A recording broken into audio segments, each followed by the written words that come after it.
What is reasoning?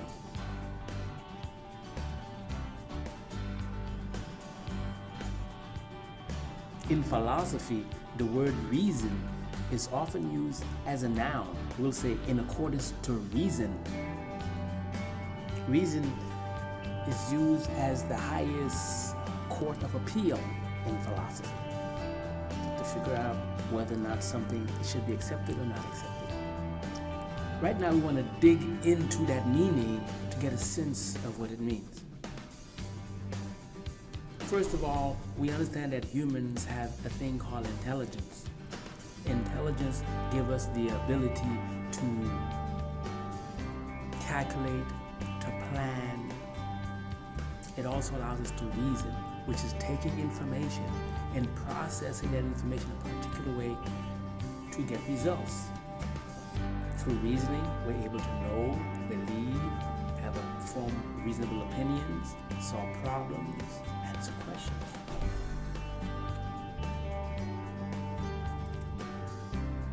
The process itself of reasoning involves the notion of truth and the notion of logic. The greater your sense of truth, the better reasoner you will be, and the greater sense of logic, the better reasoner you will be. When you are engaged in reasoning, we say of you that you are following some fundamental principles. Principles mean rules. For now, let's focus on the concept of truth.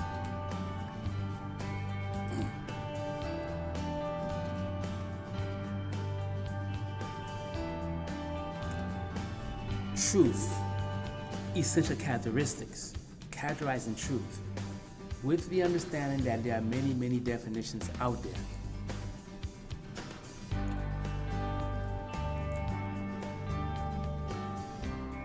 We describe truth as a property of ideas, a conviction of the mind. By ideas, we mean here the language or the information of the mind. I can, for example, have in my mind that it is raining outside. That's an idea that is clearly understood, but then I become convinced it is true. A conviction is an attitude we have toward the information. It's raining outside. I could have just as well had the conviction that it was false. Why do I choose truth or false? It's just information.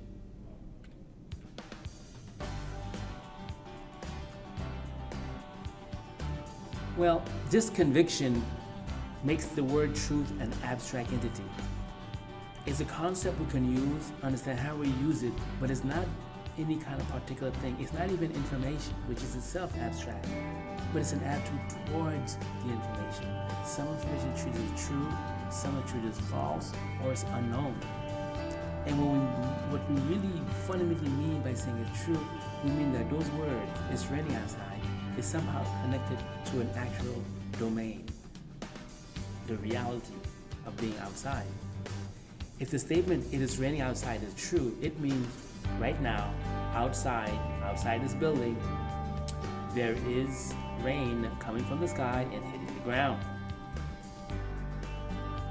That's generally what the word means, and we sort of understand that. But there seems to be a lot of discussion about what constitutes truth. And this is why we're going to explore this meaning more in depth right now. Just to shed some light, okay, on the concept of truth more generally. So we can just start to flush the idea out. First, let's use this word truth as a category. Consider peaches, mangoes, and bananas. What do they have in common? They're all fruits. A particular fruit is a particular thing that you consume. But fruit is a category. Fruits are abstract. It's an abstraction. It describes a particular group of things.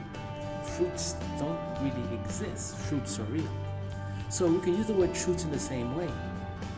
that there are many words out there that we use that really are actually different types of truths. For example, common concepts that can be put in this category are these. Knowledge is a type of truth. This type of truth indicates that the information is guaranteed to be true. It's raining outside is definitely true. I know it's raining outside, which means you're guaranteeing the listener that that statement is true. Facts. A factual statement is a statement that is true based on experience.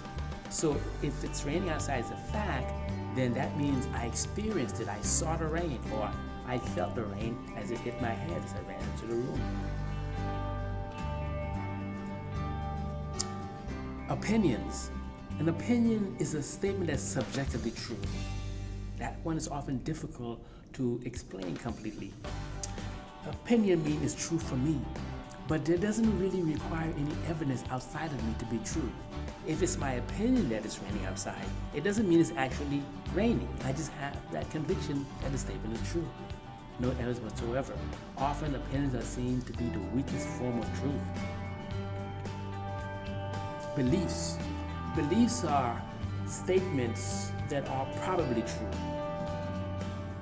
If I say, I believe it's raining outside, I'm giving you a probability, a likelihood that it might rain. It might be raining out there because some kind of evidence or some statements I heard others make. A conclusion. A conclusion in an argumentation, which is where we want to go to in our reasoning process, a conclusion is the end result of the argument. You have several statements before the conclusion that are supposed to be true, and then because those statements are true, you infer the conclusion. A conclusion is a dependent truth. If the first statements are false, the conclusion all turns out to be false. If I conclude that it's raining because John and Peter both told me it was raining, okay? Then the conclusion, that's my conclusion. Now the conclusion could be false, just in case John and Peter both decide to lie to me. Theories. Theories are a little more complex. In theories, you have evidence of some sort, but the theory itself is really an explanation. It is an abstract understanding of something. Generally, a theory will be defended by many, many arguments. For example, consider evolutionary theory. People may believe evolutionary theory to be true, but it's not a fact in any way. It really is not something you experience directly. But given the body of evidence over a certain period of time, many scientists have come to the conclusion that evolutionary theory is true. It's a complex understanding. We say evolutionary theory in very one simple line. That's why you have to be careful. Even though we say evolutionary theory is true, and they say it in one little statement, it's really a complex system, body of evidence to support that statement. Perceptions. Perceptions are when the mind understands something independent, outside of itself, but it's not reading something. When you're reading something, you certainly have a perception of the words, and you've learned the language, you understand what the words are saying. But a perception is when you're looking at something that's non-linguistic. You are looking at an animal that seems to be moving as if it's in pain. Your best friend seems to be angry, although he is pretending that he is not. You have perceptions plenty every day. And this is the mind understanding. And these perceptions are not to be treated as opinions. They're general understanding. They're just abstract understandings of the world around us. Intuitions deal with understanding something internal to you. That is an inner state. When you grasp an inner state, you're having an intuition. For example, when you know you're hungry, or when you know you like a particular movie. At that moment that you say, I like this movie, that statement is true intuitively.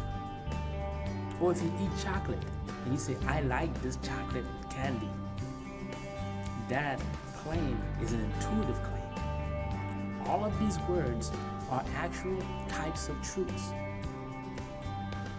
We take them for granted. And then we use the word truth as if these things were on the same level. That's the same thing as saying that peaches, mangoes, and bananas are equivalent to the word fruits. They're not. A fruit is a category. And peaches, mangoes, and bananas are specific types of fruits. And they have different flavors and they could be using different ingredients for different things, and they grow differently. Similarly, these truths are different from one another, but they are all truths.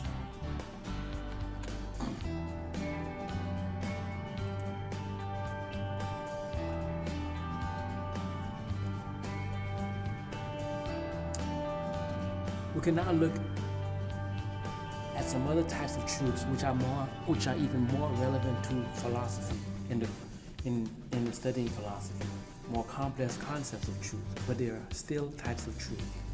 They are different and maybe a little different to understand. There are things we call necessary truths. Necessary truths are equivalent to absolute truths. The concept of absolute truth brings in the idea of timelessness. It's always true. A necessary truth is only absolutely true, but it could be absolutely true within a certain time frame, right? It's absolutely true, necessary truth. A contingent truth, so something that is temporarily true or a dependent truth. Like, for example, let's go back to necessary truth. An example of necessary truth you're familiar with is the belief that matter can be neither created nor destroyed. Or some people say energy can be neither created nor destroyed. Okay? When you say matter can be neither created nor destroyed, you're saying matter has necessary truth. But later, when you say that the planets are a form of matter, you're saying the planets have contingent truths. Because before the planets existed, there was only matter, and then somehow the planets came to be. The planets have temporary existence. They have contingent truth. Their existence is contingent. A synthetic truth is the truth of the whole. When you're looking at a book, it's a composition. You're looking at the whole truth. That is a synthetic truth. Not looking at one page or one paragraph. When you have to evaluate the entire book, was it a good book? It has some ups and downs. When you look at the whole, you're looking at the synthetic truth. Whenever you're looking at the system as a whole, rather than the parts, you're looking at the synthetic truth. Empirical truths. Statements are true based on direct sense experience. If you can see it, hear it, touch it, smell it, it is an empirical truth. It is empirically true that the American flag is red, white, and blue. An a priori truth. This is a statement that is true prior to experience.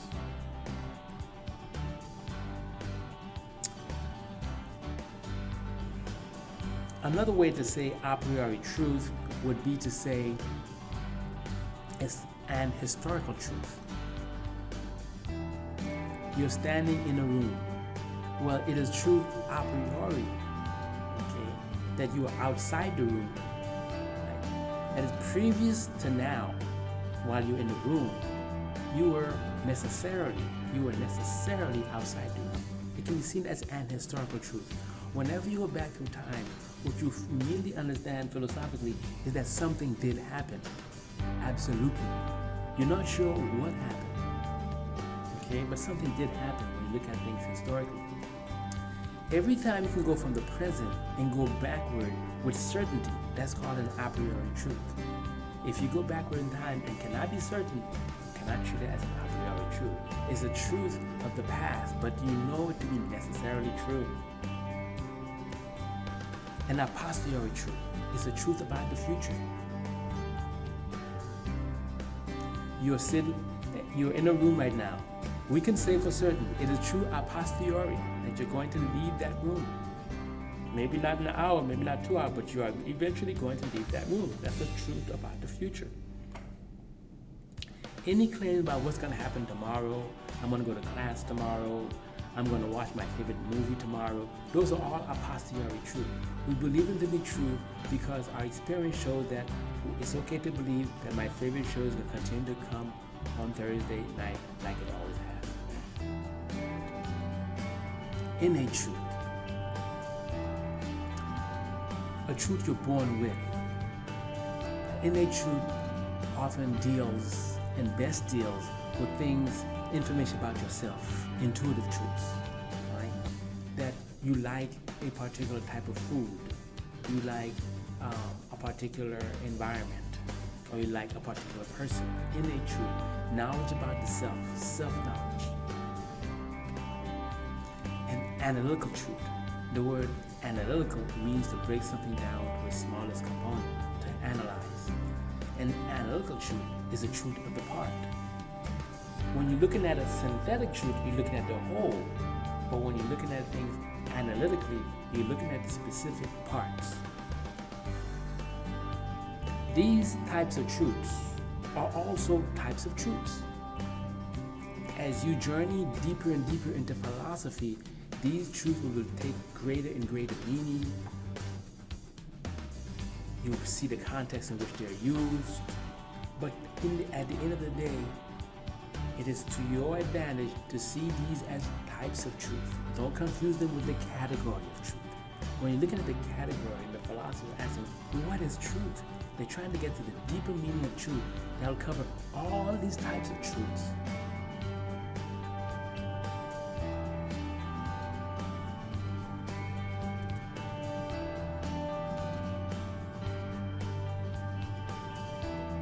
In philosophy, all types of truths are important.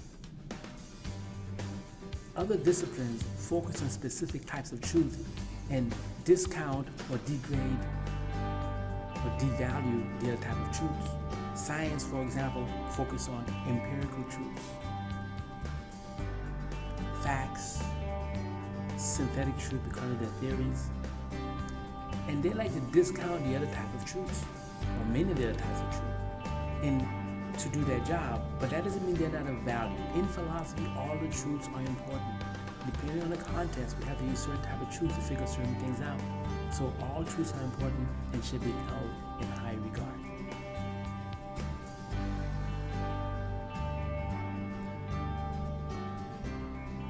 We have now concluded our analysis or our overview of truth.